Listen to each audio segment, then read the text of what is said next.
Welcome to the Kumar Dev educational. Hatak Saadat Hasan Manto. दिन भर की थकी मांदी वो अभी अभी अपने बिस्तर पर लेटी थी और लेटते ही सो गई।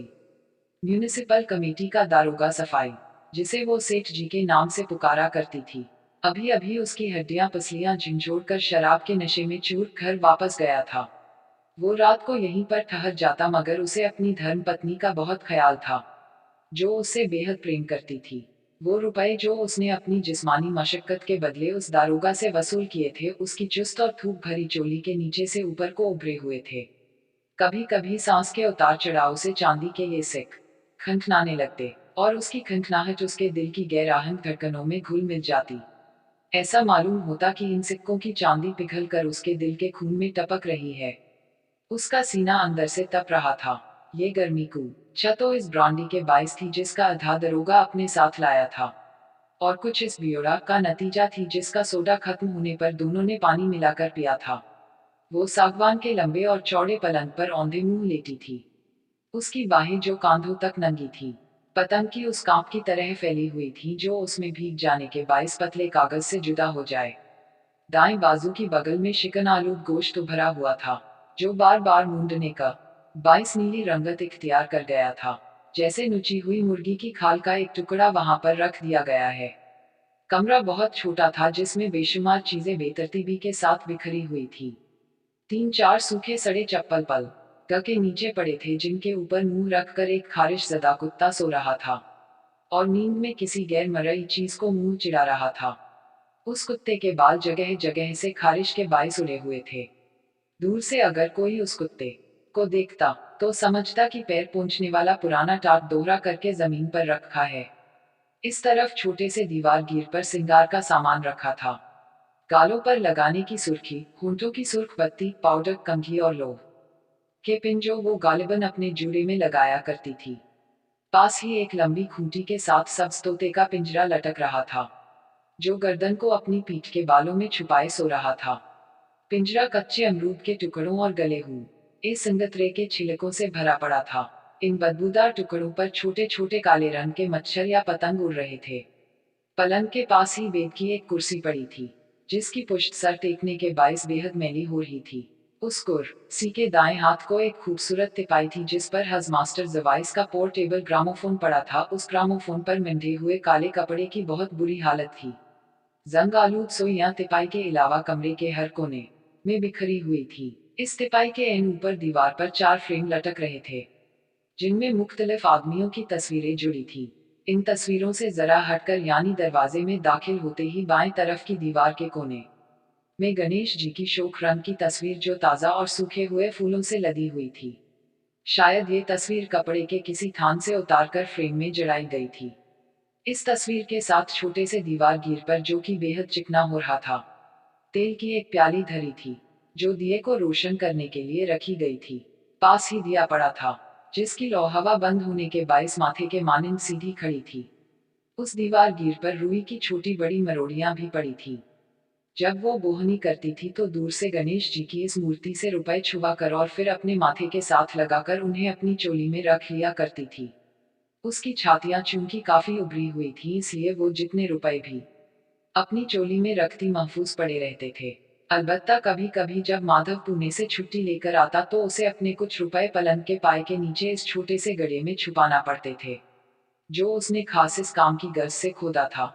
माधव से रुपए महफूज रखने का ये तरीका सौगंधी को रामलाल दलाल ने बताया था।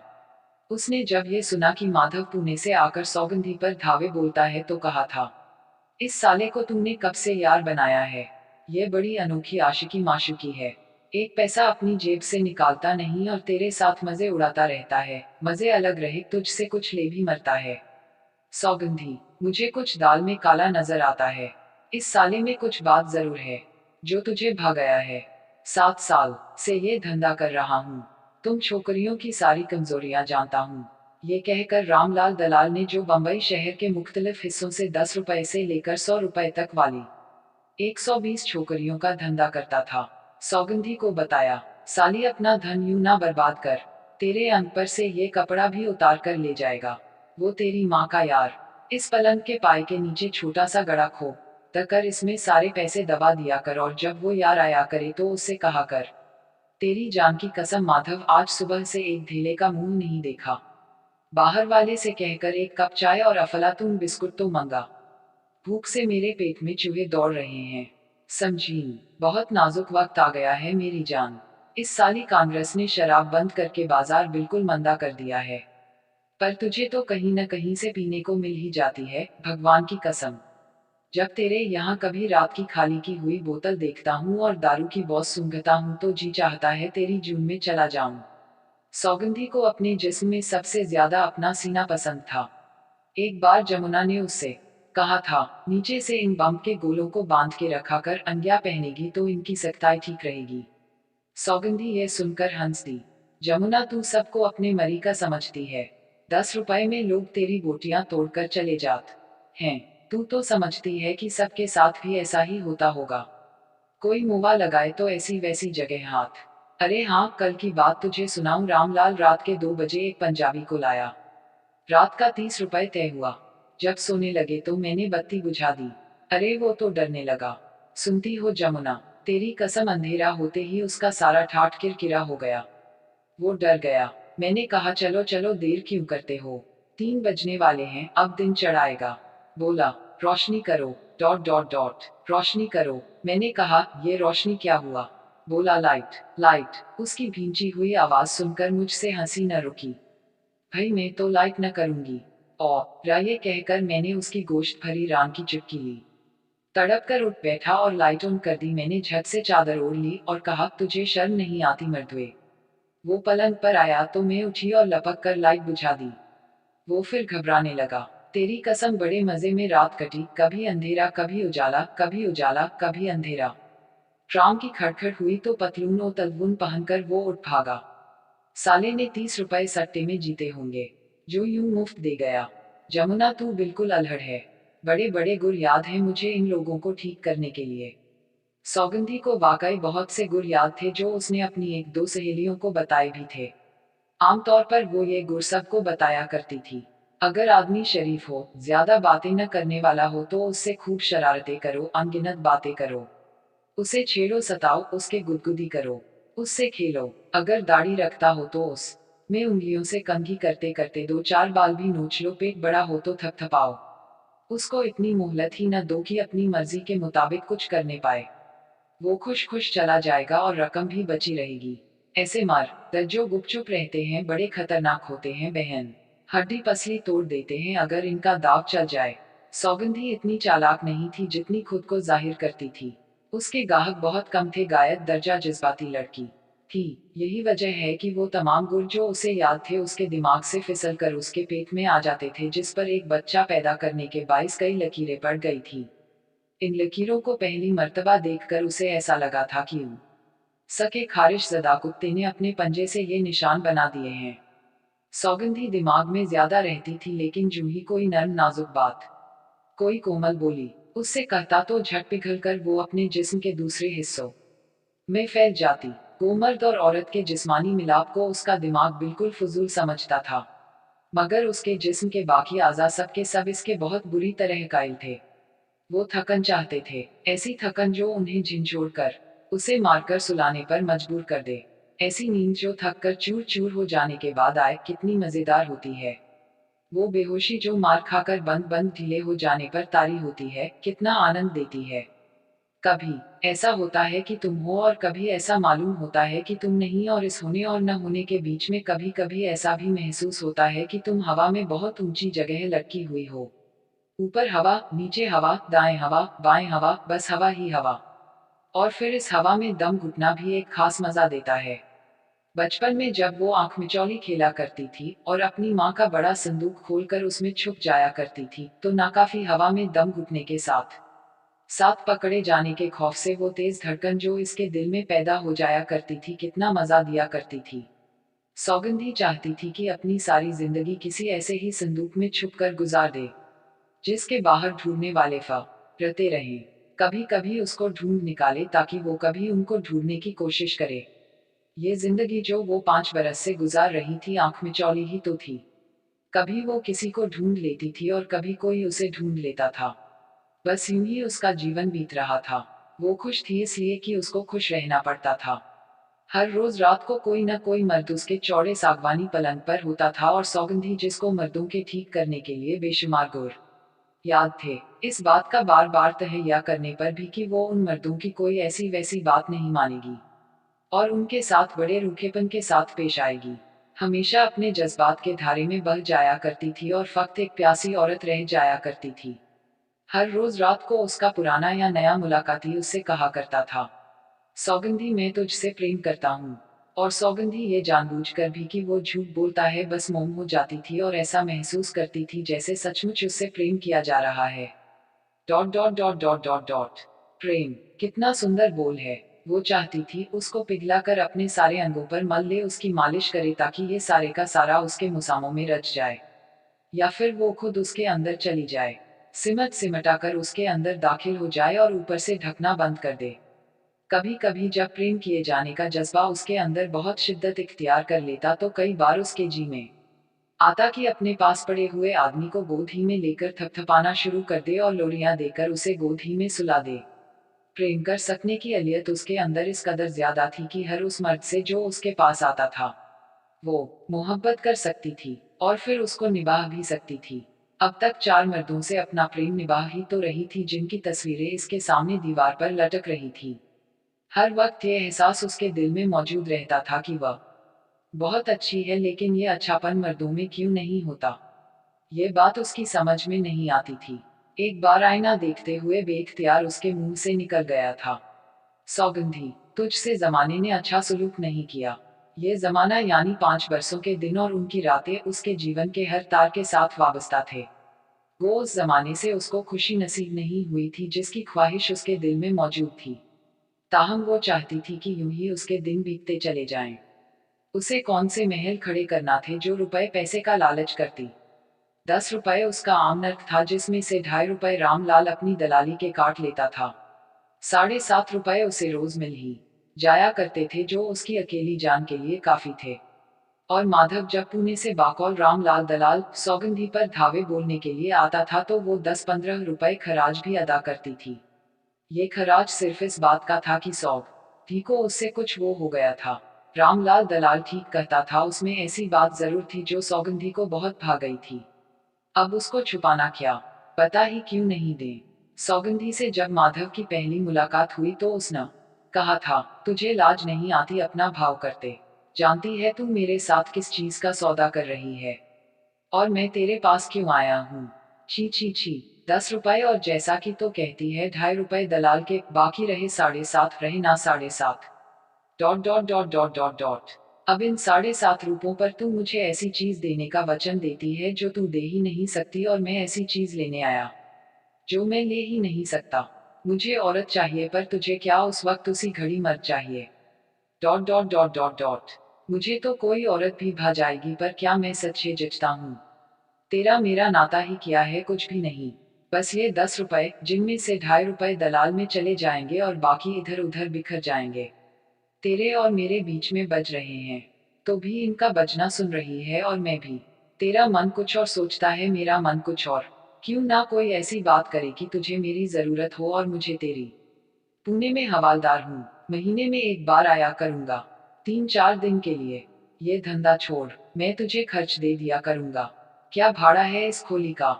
माधव ने और भी बहुत कुछ कहा था जिसका असर सौगंधी पर इस कदर ज्यादा हुआ था कि वो चंद लम्हात के लिए खुद को हवालदारनी समझने लगी थी। बातें करने के बाद माधव ने उसके कमरे की बिखरी हुई चीजें करीने से रखी थी और नंगी तस्वीरें जो सौगंधी ने अपने सिरहाने लटका रखी थी बिना पूछे गच्छे फाड़ दी थी और कहा था, सौगंधी भाई मैं ऐसी तस्वीरें यहाँ नहीं रखने दूंगा। और पानी का ये घड़ा देखना कितना मेला है, और ये चिथड़े, ये चिंदियाँ, उफ कितनी बुरी बॉस आती है। उठा के बाहर फेंक इनको। और तुमने अपने बालों का सत्यानाश कर रखा है। और 3 घंटे की बातचीत के बाद सौगंधी और माधव आपस में घुल मिल गए थे और सौगंधी को तो सा महसूस हुआ था कि बरसों से हवालदार को जानती है। उस वक्त तक किसी ने भी कमरे में बदबूदार चिथड़ों, मैले घड़े और नंगी तस्वीरों की मौजूदगी का ख्याल नहीं किया था और न कभी किसी ने उसको ये महसूस करने का मौका दिया था कि उसका एक घर है जिसमें घरेलूपन आ सकता है। लोग आते थे और बिस्तर तक गलाजत को महसूस किए बगैर चले जाते थे। कोई सौगंधी से ये नहीं कहता था, देख तो आज तेरी नाक कितनी लाल हो रही है, कहीं जुकाम न हो जाए तुझे। ठहर मैं तेरे वास्ते दवा लाता हूँ। माधव कितना अच्छा था, उसकी हर बात 52 तोला और पाव रत्ती की थी। क्या खरी खरी सुनाई थी उसने सौगंधी को। उसे महसूस होने लगा कि उसे माधव की जरूरत है। चुनांचे इन दोनों का संबंध हो गया। महीने में एक बार माधव पुणे से आता था और वापस जाते हुए हमेशा सौगंधी से कहा करता था, देख सौगंधी, अगर तूने फिर से अपना धंधा शुरू किया तो बस तेरी मेरी टूट जाएगी। अगर तूने एक बार भी किसी मर्द को अपने यहाँ ठहराया तो चुटिया से पकड़कर बाहर निकाल दूंगा। देख इस महीने का खर्च मैं तुझे पुणे पहुंचते ही मनी ऑर्डर कर दूंगा। हाँ क्या भाड़ा है इस खोली का। उद्धरण चिन्ह। न माधव ने कभी पुणे से खर्च भेजा था और न सौगंधी ने अपना धंधा बंद किया था। दोनों अच्छी तरह जानते थे कि क्या हो रहा है। न सौगंधी ने कभी माधव से ये कहा था कि तू ये क्या टटर किया करता है, एक फूटी कौड़ी भी दी है कभी तूने। और न माधव ने कभी सौगंधी से पूछा था, ये माल तेरे पास कहाँ से आता है जबकि मैं तुझे कुछ देता ही नहीं।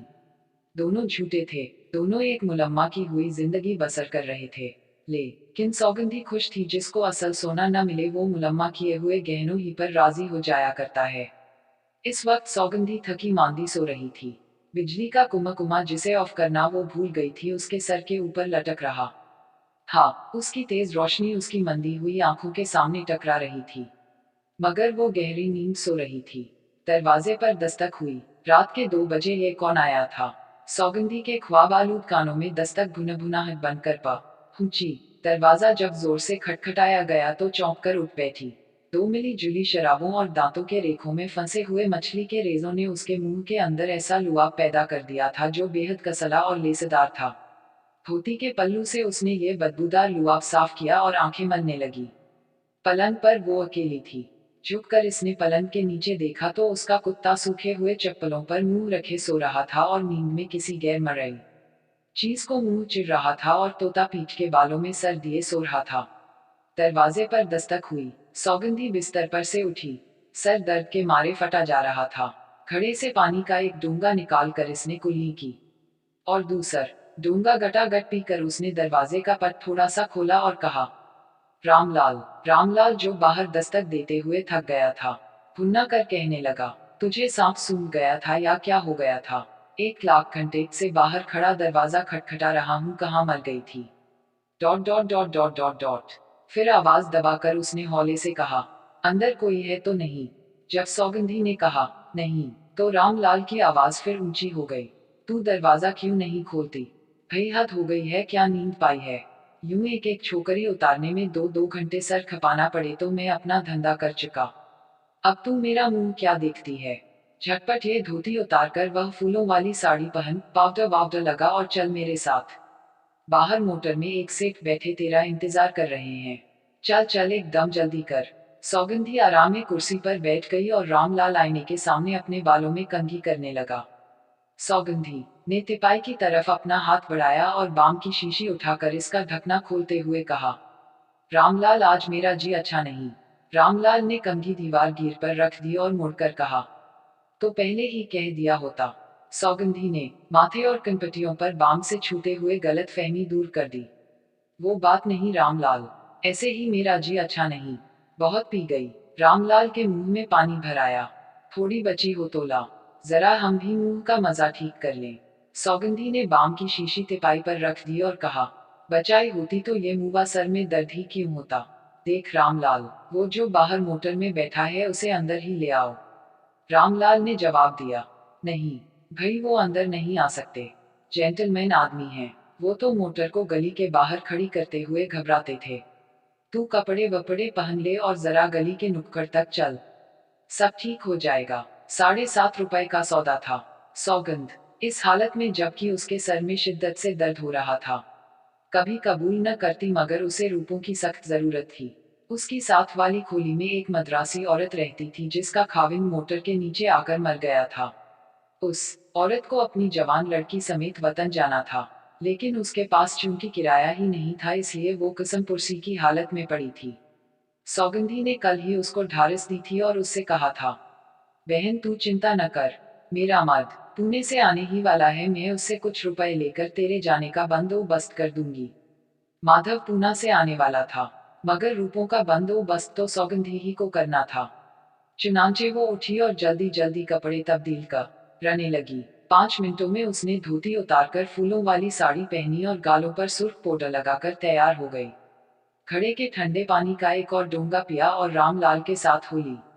गली जो कि छोटे शहरों के बाजार रसे भी कुछ बड़ी थी, बिल्कुल खामोश थी। गैस के वो लैंप जो खंभों पर जड़े थे पहले की निस्बत बहुत धुंधली रोशनी दे रहे थे। जंग के बाइस उनके शीशों को गदला कर दिया गया था।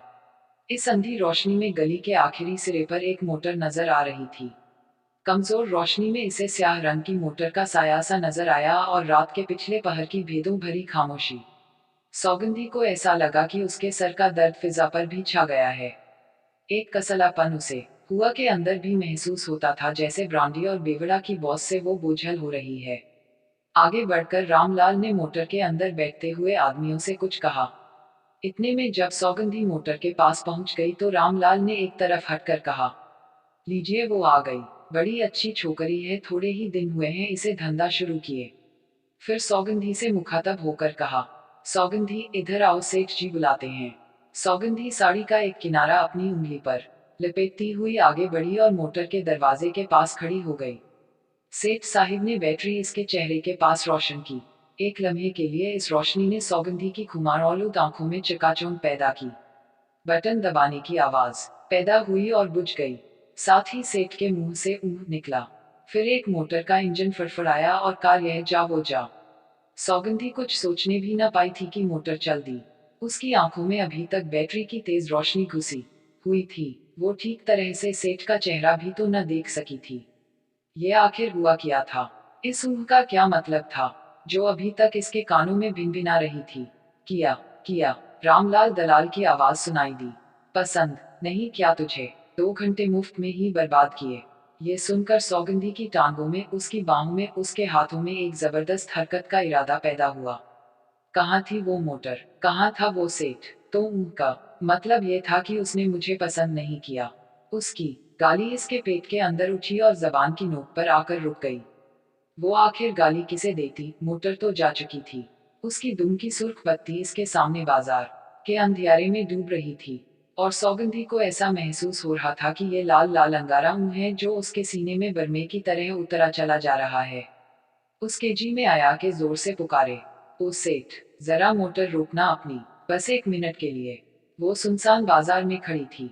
फूलों वाली साड़ी जो वो खास खास मौकों पर पहना करती थी रात के पिछले पहर की हल्की हल्की हवा से लहरा रही थी।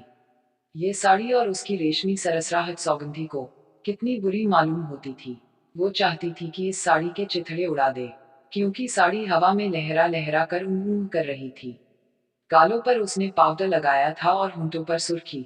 जब उसे ख्याल आया कि ये सिंगार उसने अपने आप को पसंद कराने के वास्ते किया था तो शर्म के मारे उसे पसीना आ गया। ये शर्मिंदगी दूर करने के लिए उसने कुछ सोचा। मैंने इस मुँह को दिखाने के लिए थोड़ी अपने आप को सजाया था। ये तो मेरी आदत है। मेरी क्या, सबकी यही आदत है। पर डॉट डॉट पर ये रात के 2 बजे और रामलाल दलाल और ये बाजार और वो मोटर और बैटरी की चमक। ये सोचते ही रोशनी के धब्बे उसकी हद निगाह तक फिजा में इधर उधर तैरने लगे और मोटर के इंजन की फड़फड़ाहट उसे हवा के हर झोंके में सुनाई देने लगी। इसके माथे पर बाम का लेप जो श्रृंगार करने के दौरान में बिल्कुल हल्का हो गया था, पसीना आने के बाइस उसके मुसामों में दाखिल होने लगा और सौगंधी को अपना माथा किसी और का माथा मालूम हुआ। जब हवा का एक झोंका उसके अरकालूब माथे के पास से गुजरा तो उसे ऐसा लगा कि सर टीन का टुकड़ा काट कर उसके माथे के साथ चस्पा कर दिया गया है। सर में दर्द वैसे का वैसा मौजूद था, मगर ख्यालात की भीड़ भाड़ और उनके शोर ने इस दर्द को अपने नीचे दबा रखा था। सौगंधी ने कई बार इस दर्द को अपने ख्यालात के नीचे से निकालकर ऊपर लाना चाहा, मगर नाकाम रही। वो चाहती थी कि किसी न किसी तरह उसका अंग दुखने लगे, उसके सर में दर्द हो, उसकी टांगों में दर्द हो, इसके पेट में दर्द हो, उसकी बाहों में दर्द हो। ऐसा दर्द कि वो सिर्फ दर्द ही का ख्याल करे और सब कुछ भूल जाए। ये सोचते सोचते उसके दिल में कुछ हुआ। क्या ये दर्द था? एक लम्हे के लिए उसका दिल सिकुड़ा और फिर फैल गया। ये क्या था? लानत! ये तो वही ऊँह थी जो उसके दिल के अंदर कभी सिकुड़ती थी और कभी फैलती थी। घर की तरफ सौगंधी के कदम उठे ही थे कि रुक गए और वो ठहर कर सोचने लगी, रामलाल दलाल का ख्याल है कि उसे मेरी शक्ल पसंद नहीं आई। शक्ल का तो उसने जिक्र नहीं किया। उसने तो ये कहा था सौगंधी तुझे पसंद नहीं क्या। उसे उसे सिर्फ मेरी शक्ल ही पसंद नहीं आई तो क्या हुआ। मुझे भी तो कई आदमियों की शक्ल पसंद नहीं आती। वो जो अमावस की रात को आया था, कितनी बुरी सूरत थी उसकी। किया मैंने नाक भान नहीं चढ़ाई थी। जब वो मेरे साथ सोने लगा था तो मुझे घिन नहीं आई थी। क्या मुझे उबकाए आते आते नहीं रुक गई थी। ठीक है, पर सौगंधी, तूने उसे धुतकारा नहीं था। तूने उसको ठुकराया नहीं था। उस मोटर वाले सेठ ने तो तेरे मुंह पर थूका है। ऊह, इस ऊह का और मतलब ही क्या है। यही कि इस छछूंदर के सर में चंबेली का तेल। ऊह, ये मुंह और मसूर की दाल। अरे रामलाल, तू ये छिपकली कहाँ से पकड़ कर ले आया है। इस लौंडिया की इतनी तारीफ कर रहा है तू। 10 रुपये और ये औरत। खच्चर क्या बुरी है। सौगंधी सोच रही थी और उसके पैर के अंगूठे से लेकर सर की चोटी तक गर्म लहरें दौड़ रही थी। उसको कभी अपने आप पर गुस्सा आता था, कभी रामलाल दलाल पर जिसने रात के 2 बजे उसे बेआराम किया। लेकिन फौरन ही दोनों को बेकसूर पाकर वो सेठ का ख्याल ल करती थी। इस ख्याल के आते ही उसकी आंखें, उसके कान, उसकी बाहें, उसकी टांगें, उसका सब कुछ मुड़ता था कि उस सेठ को कहीं देख पाए। उसके अंदर ख्वाहिश बड़ी शिद्दत से पैदा हो रही थी कि जो कुछ हो चुका है एक बार फिर हो। सिर्फ एक बार। Dot dot dot dot. वो हौले हौले मोटर की तरफ बढ़े। मोटर के अंदर से एक हाथ बैटरी निकाले और इसके चेहरे पर रोशनी फेंके। ऊह की आवाज आए और वो सौगंधी अंधाधुंध अपने दोनों पंजों से उसका मुंह नोचना शुरू कर दे। वहशी बिल्ली की तरह झपटे और अपनी उंगलियों के सारे नाखून जो उसने मौजूदा फैशन के मुताबिक बढ़ा रखे थे, उस सेठ के गालों में गाड़ दे। बालों से पकड़कर उस बाहर घसीट ले और धड़ाधड़ मुक्के मारना शुरू कर दे। और जब थक जाए तो रोना शुरू कर दे। रोने का ख्याल सौगंधी को सिर्फ इसलिए आया कि उसकी आंखों में गुस्से और बेबसी की शिद्दत के बायस 3-4 बड़े बड़े आंसू बन रहे थे।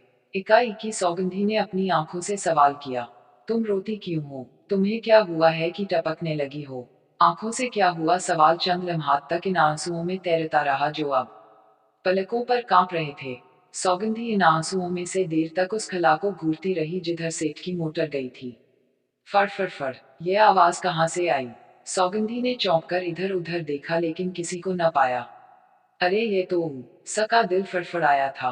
वो समझी थी मोटर का इंजन बोला है। उसका दिल। ये क्या हो गया था उसके दिल को। आज ही रोग लग गया था उसे। अच्छा भला चलता चलता एक जगह रुककर धड़ धड़ क्यों करता था। बिल्कुल उसे घ से हुए रिकॉर्ड की तरह जो सोई के नीचे एक जगह आके रुक जाता है। रात कटी गिन गिन तारे कहता कहता तारे तारे की रट लगा देता था। आसमान तारों से अटा हुआ था। सौगंधी ने उनकी तरफ देखा और कहा, कितने सुंदर हैं। वो चाहती थी कि अपना ध्यान किसी और तरफ पलट दे, पर जब उसने सुंदर कहा तो झट से ये ख्याल इसके दिमाग में कूदा, ये तारे सुंदर है पर तू कितनी भोंडी है। क्या भूल गई अभी अभी तेरी सूरत को फटकारा गया है। सौगंधी बदसूरत तो नहीं थी। ये ख्याल आते ही वो तमाम अक्स एक एक करके उसकी आंखों के सामने आने लगे, जो इन 5 बरसों के दौरान में वो आईने में देख चुकी थी। इसमें शक नहीं कि उसका रंग रूप अब वो नहीं रहा था जो आज से 5 साल पहले था, जबकि वो तमाम फिक्रों से आजाद अपने माँ बाप के साथ रहा करती थी। लेकिन वो बदसूरत तो नहीं हो गई थी। उसकी शक्ल और सूरत उन आम औरतों की सी थी जिनकी तरफ मर्द गुजरते गुजरत घूर के देख लिया करते हैं।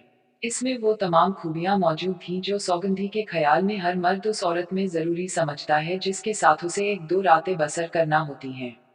वो जवान थी, उसके आज़ा मुतनासिब थे। भी कभी नहाते वक्त जब उसकी निगाहें अपनी रानों पर पड़ती थीं, तो वो खुद उनकी गुलाई और गुदगुदाहट को पसंद क्या करती थी। वो खुशखिल थी। इन 5 बरसों के दौरान में शायद ही कोई आदमी उससे नाखुश होकर गया हो। बड़ी मिलनसार थी, बड़ी रहमदिल थी। पिछले दिनों जब क्रिसमस में वो कोलपेठा में रहा करती थी, एक नौजवान लड़का उसके पास आया था। सुबह उठकर जब उसने दूसरे कमरे में जाकर खूंटी से कोट उतारा तो बटवा गायब पाया। सौगंधी का नौकर ये बटवा ले उड़ा था। बेचारा बहुत परेशान हुआ। छुट्टियां गुजारने के लिए हैदराबाद से बंबई आया था। अब उसके पास वापस जाने के लिए दाम न थे। सौगंधी ने तरस खाकर उसे उसके 10 रुपए वापस दे दिए थे। मुझ में क्या बुराई है। सौगंधी ने यह सवाल हर उस चीज से किया जो उसकी आंखों के सामने थी। गैस के अंधे लैंप, लोहे के खंभे, फुटपाथ के चौकोर पत्थर और सड़क की उखड़ी हुई बजरी। इन सब चीजों की तरफ उसने बारी बारी देखा। फिर आसमान की तरफ निगाहें उठाईं, जो उसके ऊपर झुका हुआ था। मगर सौगंधी को कोई जवाब न मिला।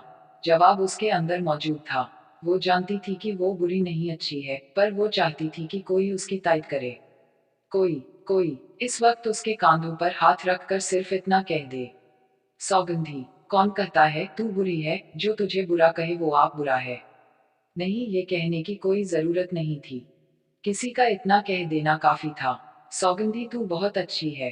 वो सोचने लगी कि वो क्यों चाहती है कोई उसकी तारीफ करे। इससे पहले उसे इस बात की इतनी शिद्दत से जरूरत महसूस न हुई थी। आज क्यों वो बेजान चीजों को भी ऐसी नजरों से देखती है जैसे उन पर अपने अच्छे होने का एहसास तारी करना चाहती है। उसके जिस्म का जर्रा जर्रा क्यों माँ बन रहा है। वो माँ बनकर धरती की हर शय को अपनी गोद में लेने के लिए क्यों तैयार हो रही थी। उसका जी क्यों चाहता था कि सामने वाले गैस के आहनी खंबे के साथ चिमट जाए और उसके सर्द लोहे पर अपने गाल रख दे। अपने गर्म गर्म गाल और उसकी सारी सर्दी चूस ले। थोड़ी देर के लिए उसे ऐसा महसूस हुआ कि गैस के अंधे लैंप, लोहे के खंभे, फुटपाथ के चौकोर पत्थर और हर वो शय जो रात के सन्नाटे में उसके आसपास थी, हमदर्दी की नजरों से उसे देख रही है। और उसके ऊपर झुका हुआ आसमान भी जो मटियाले रंग की ऐसी मोटी चादर मालूम होता था जिसमें बेशुमार सुराख हो रहे हैं, उसकी बातें समझता था। और सौगंधी को भी ऐसा लगता था कि वो तारों का टिमटिमाना समझती है। लेकिन उसके अंदर क्या गड़बड़ थी। वो क्यों अपने अंदर उस मौसम की फिजा महसूस करती थी जो बारिश से पहले देखने में आया करता है। उसका जी चाहता था कि उसके जिस्म का हर मुसाम खुल जाए और जो कुछ उसके अंदर उबल रहा है उनके रास्ते बाहर निकल जाए। पर ये कैसे हो, कैसे हो? सौगंधी गली के नुक्कड़ पर खत डालने वाले लाल भक्के के पास खड़ी थी। हवा के तेज झोंके से उस भक्के की आहनी जबान जो उसके खुले हुए मुंह में लटकती रहती है, लड़खड़ाई तो सौगंधी की निगाहें यक बयक उसकी तरफ उठी जिधर मोटर गई थी, मगर उसे कुछ नजर न आया। उसे कितनी जबरदस्त आरजू थी कि मोटर फिर एक बार आए और न आए। बला से मैं अपनी जान क्यों बेकार हलकान करूं। घर चलते हैं और आराम से लंबी तान कर सोते हैं। इन जगड़ों में रखा ही किया है। मुफ्त की दर्द सरी ही तो है। चल सौगंधी, घर चल। ठंडे पानी का एक डूंगा पी और थोड़ा सा बाम मलकर सो जा। फर्स्ट क्लास नींद आएगी और सब ठीक हो जाएगा। डॉट सेठ और उसकी मोटर की ऐसी तैसी। ये सोचते हुए सौगंधी का बोझ हल्का हो गया, जैसे वो किसी ठंडे तालाब से नहा धोकर बाहर निकली है। जिस तरह पूजा करने के बाद इसका जिस्म हल्का हो जाता था, इसी तरह अब भी हल्का हो गया था। घर की तरफ चलने लगी तो ख्यालात का बोझ न होने के बाइस उसके कदम कई बार लड़खड़ाए। अपने मकान के पास पहुंची तो एक टीस के साथ फिर तमाम वाकया उसके दिल में उठा और दर्द की तरह उसके रोए रोए पर छा गया। कदम फिर बोझल हो गए और वो इस बात को शिद्दत के साथ महसूस करने लगी कि घर से बुलाकर बाहर बाजार में मुंह पर रोशनी का चांटा मारकर एक आदमी ने उसकी भी अभी हतक की है।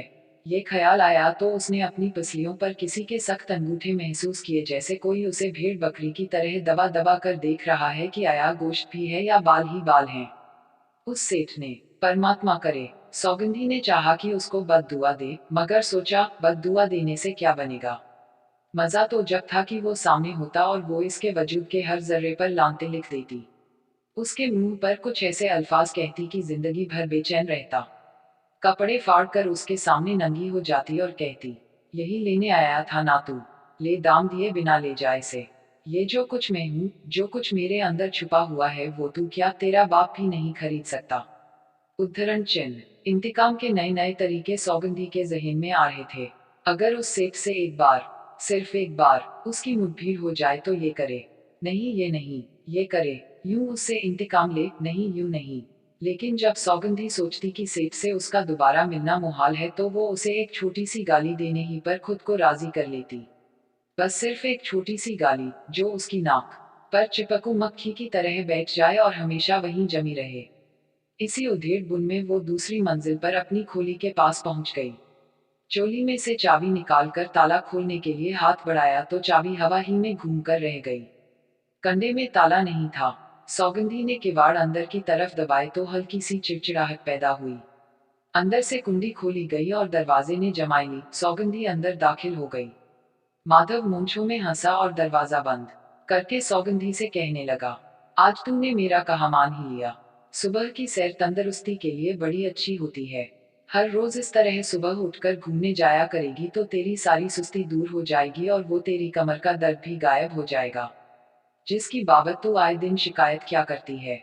विक्टोरिया गार्डन तक हो आई होगी तू। क्यों? सौगंधी ने कोई जवाब न दिया और न माधव ने जवाब की ख्वाहिश जाहिर की। दरअसल जब माधव बात किया करता था तो उसका मतलब ये नहीं होता था कि सौगंधी जरूर उसमें हिस्सा ले, और सौगंधी जब कोई बात क्या करती थी ये जरूरी नहीं होता था कि माधव उसमें हिस्सा ले। चूंकि कोई बात करना होती थी, इसलिए वो कह दिया करते थे। माधव बेद की कुर्सी पर बैठ गया, जिसकी पुष्ट पर इसके तेल से चपड़े हुए सरने मील का एक बहुत बड़ा धब्बा बना रखा था, और टांग पर टांग रखकर अपनी मूंछों पर उंगलियां फेरने लगा। स गंदी पलंग पर बैठ गई और माधव से कहने लगी, मैं आज तेरा इंतजार कर रही थी। माधव बड़ा सिटपिटाया। इंतजार? तुझे कैसे मालूम हुआ कि मैं आज आने वाला हूँ? सौगंधी के भिंचे हुए लब खुले, उन पर एक पीली मुस्कुराहट नमूदार हुई। मैंने रात तुझे सपने में देखा था। उठी तो कोई भी न था। सूजी ने कहा, चलो कहीं बाहर घूम आए। और उद्धरण चिन्ह। माधव खुश होकर बोला, और मैं आ गया। भाई, बड़े लोगों की बातें बड़ी पक्की होती हैं। किसी ने ठीक कहा है, दिल को दिल से राह होती है। तूने ये सपना कब देखा था? सौगंधी ने जवाब दिया, 4 बजे के करीब। माधव कुर्सी से उठकर सौगंधी के पास बैठ गया। और मैंने तुझे ठीक 2 बजे सपने में देखा, जैसे तू फूलों वाली साड़ी। अरे बिल्कुल यही साड़ी पहने मेरे पास खड़ी है तेरे हाथों में। क्या था तेरे हाथों में? हाँ, तेरे हाथों में रूपों से भरी हुई थैली थी। तूने यह थैली मेरी झोली में रख दी और कहा, माधव तू चिंता क्यों करता है, ले ये थैली। अरे तेरे मेरे रुपए क्या दो हैं। सौगंधी तेरी जान की कसम फौरन उठा और टिकट कटाकर इधर का रुख किया। क्या सुनाऊं, बड़ी परेशानी है। बैठे बिठाए एक केस हो गया है, अब 20-30 रुपए हो तो इंस्पेक्टर की मुट्ठी गर्म करके छुटकारा मिले। थक तो नहीं गई तू? लेट जा, मेरी तरफ पैर करके लेट जा। सौगंधी लेट गई। दोनों बाहों का तकिया बनाकर वो उन पर सर रख कर लेट गई, और इस लहजे में जो उसका अपना नहीं था माधव से कहने लगी, माधव ये किस मोई ने तुझ पर केस किया है? बेल बेल का डर हो तो मुझसे कह दे, 20-30 किया 150 भी ऐसे मौकों पर पुलिस के हाथ में थमा दिए जाएं तो फायदा अपना ही है। जान बची लाखों पाए। बस बस अब जाने दे, थकन कुछ ज्यादा नहीं है। मुट्ठी चापी छोड़ और मुझे सारी बात सुना। का स का नाम सुनते ही मेरा दिल धक धक करने लगा है। वापस कब जाएगा तू? माधव को सौगंधी के मुंह से शराब की बौस आई तो उसने ये मौका अच्छा समझा और झट से कहा, दोपहर की गाड़ी से वापस जाना पड़ेगा। अगर शाम तक सब इंस्पेक्टर को 150 न थमाए तो ज्यादा देने की जरूरत नहीं। मैं समझता हूँ 50 में काम चल जाएगा। 50? ये कहकर सौगंधी बड़े आराम से उठी और उन 4 तस्वीरों के पास आहिस्ता आहिस्ता गई, जो दीवार पर लटक रही थी। बाएं तरफ से तीसरे फ्रेम में माधव की तस्वीर थी। बड़े बड़े फूलों वाले पर्दे के आगे कुर्सी पर वो दोनों रानों पर अपने हाथ रखे बैठा था। एक हाथ में गुलाब का फूल था, पास ही तिपाई पर्दा, मोटी मोटी किताबें धरी थी। तस्वीर उतरवाते वक्त तस्वीर उतरवाने का ख्याल माधव पर इस कदर गालिब था कि उसकी हर शय तस्वीर से बाहर निकल निकल कर पुकार रही थी, हमारा फोटो उतरेगा, हमारा फोटो उतरेगा। कैम रे की तरफ माधव आंखें फाड़ फाड़ कर देख रहा था और ऐसा मालूम होता था कि फोटो उतरवाते वक्त उसे बहुत तकलीफ हो रही थी। सौगंधी खिखलाकर हंस पड़ी। उसकी हंसी कुछ ऐसी तीखी और नोकीली थी कि माधव के सुइयां सब चुभी। पलंग पर से उठकर वह सौगंधी के पास गया। किसकी तस्वीर देखकर तू इस कदर जोर से हंसी है? सौगंधी ने बाएं हाथ की पहली तस्वीर की तरफ इशारा किया, जो म्यूनिसिपल के दारोगा ए सफाई की थी। उसकी, मुंशीपाल्टी के दारोगा की। जरा देख तो इसका थोबड़ा। कहता था एक रानी मुझ पर आशिक हो गई थी। ये मुंह और मसूर की दाल। ये कहकर सौगंधी ने फ्रेम को इस जोर से खींचा कि दीवार में से कील भी पलस्तर समेत उखड़ आई। माधव की हैरत अभी दूर न हुई थी कि सौगंधी ने फ्रेम को खिड़की से बाहर फेंक दिया। 2 मंजिलों से फ्रेम नीचे जमीन पर गिरा और कांच टूटने की झनकार सुनाई दी। सौगंधी ने इस झनकार के साथ कहा, रानी भंगन कचरा उठाने आएगी। तुम मेरे इस राजा को भी साथ ले जाएगी। एक बार फिर उसी नोकीली और तीखी हंसी की फुवार सौगंधी के होंठों से गिरना शुरू हुई, जैसे वो उन पर चाकू या छुरी की धार तेज कर रही है। माधव बड़ी मुश्किल से मुस्कुराया, फिर हंसा, ही, उद्धरण चिन्ह। सौगंधी ने दूसरा फ्रेम भी नोच लिया और खिड़की से बाहर फेंक दिया। इस साले का यहाँ क्या मतलब है? भोंडी शक्ल का कोई आदमी यहाँ नहीं रहेगा। क्यों माधव? माधव फिर बड़ी मुश्किल से मुस्कुराया और फिर हंसा। ही। एक हाथ से सौगंधी ने पगड़ी वाले की तस्वीर उतारी और दूसरा हाथ उस फ्रेम की तरफ बढ़ाया जिसमें माधव का फोटो जुड़ा था। माधव अपनी जगह पर सिमट गया। जैसे हाथ उसकी तरफ बढ़ रहा है, एक सेकंड में फ्रेम कील समेत सौगंधी के हाथ में था। जोर का कहकहा लगाकर उसने ऊँ की और दोनों फ्रेम एक साथ खिड़की में से बाहर फेंक दिए। 2 मंजिलों से जब जमीन पर गिरे तो कांच टूटने की आवाज आई। तो माधव को ऐसा मालूम हुआ कि उसके अंदर कोई चीज टूट गई है। बड़ी मुश्किल से उसने हंसकर कहा, अच्छा किया, मुझे भी ये फोटो पसंद नहीं था। आहिस्ता आहिस्ता सौगंधी माधव के पास आई और कहने लगी, तुझे ये फोटो पसंद नहीं था, पर मैं पूछती हूँ तुझ में ऐसी कौन सी चीज है जो किसी को पसंद आ सकती है? तेरी पकौड़ा ऐसी नाक, ये तेरा बालों भरा माथा, ये तेरे सूजे हुए नथुने, ये तेरे बड़े हुए कान, ये तेरे मुंह की बॉस, ये तेरे बदन का मेल। तुझे अपना फोटो पसंद नहीं था? पसंद क्यों होता? तेरे ऐब जो छुपा रखे थे इसने। आजकल जमाना ही ऐसा है, जो ऐब छुपाए वही बुरा। उद्धरण चिन्ह। माधव पीछे हटता गया। आखिर जब वो दीवार के साथ लग गया तो उसने अपनी आवाज में जोर पैदा करके कहा, देख सौगंधी, मुझे ऐसा दिखाई देता है कि तुमने फिर से अपना धंधा शुरू कर दिया है। अब मैं तुझसे आखिरी बार कहता हूँ। डॉट उद्धरण चिन्ह। सौगंधी ने इससे आगे माधव के लहजे में कहना शुरू किया, अगर तूने फिर से धंधा शुरू किया तो बस तेरी मेरी टूट जाएगी। अगर तूने फिर किसी को अपने यहाँ बुलाया तो चुटिया से पकड़कर तुझे बाहर निकाल दूंगा। डॉट इस महीने का खर्च मैं तुझे पूना से ही मनी ऑर्डर कर दूंगा।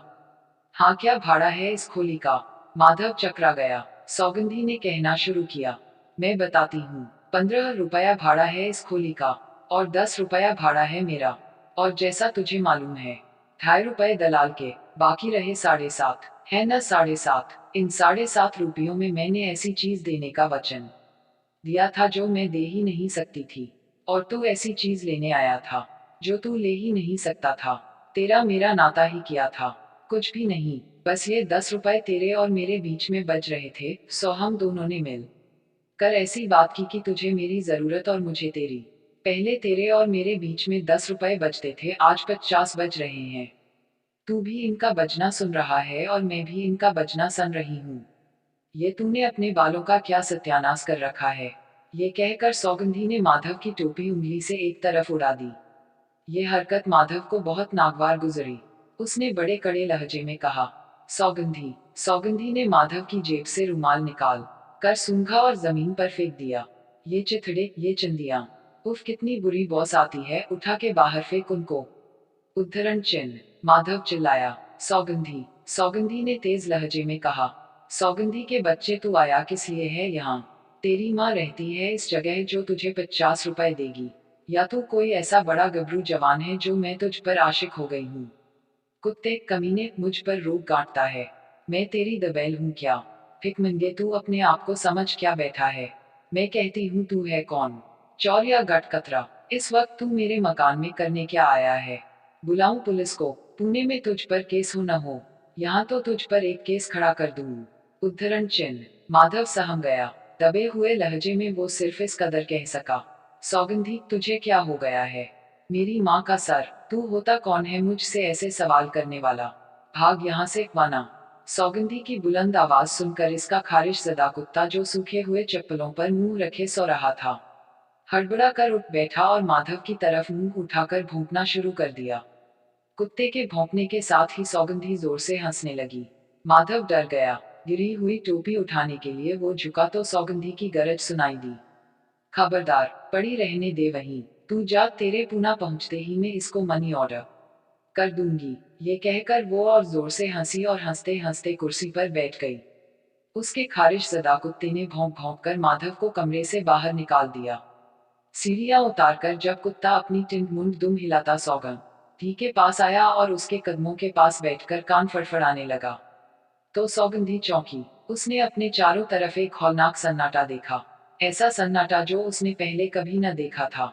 उसे ऐसा लगा कि हर शय खाली है, जैसे मुसाफिरों से लदी हुई रेलगाड़ी सब स्टेशनों पर मुसाफिर उतारकर अब लोहे के शेड में बिल्कुल अकेली खड़ी है।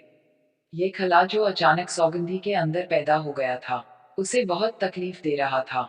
सा ने काफी देर तक इस खला को भरने की कोशिश की, मगर बेसूद। वो एक ही वक्त में बेशुमार ख्यालात अपने दिमाग में ठूंसती थी, मगर बिल्कुल छलनी का सा हिसाब था। इधर दिमाग को पुर करती थी, उधर वो खाली हो जाता था। बहुत देर तक वो बेद की कुर्सी पर बैठी रही। सोच विचार के बाद भी जब उसको अपना दिल बचाने का कोई तरीका न मिला तो इसने अपने खारिश ज़दा कुत्ते को गोद में उठाया और सागवान के चौड़े पलंग पर उसे पहलू में लिटाकर सो गई। Thanks for watching. Like, share and subscribe.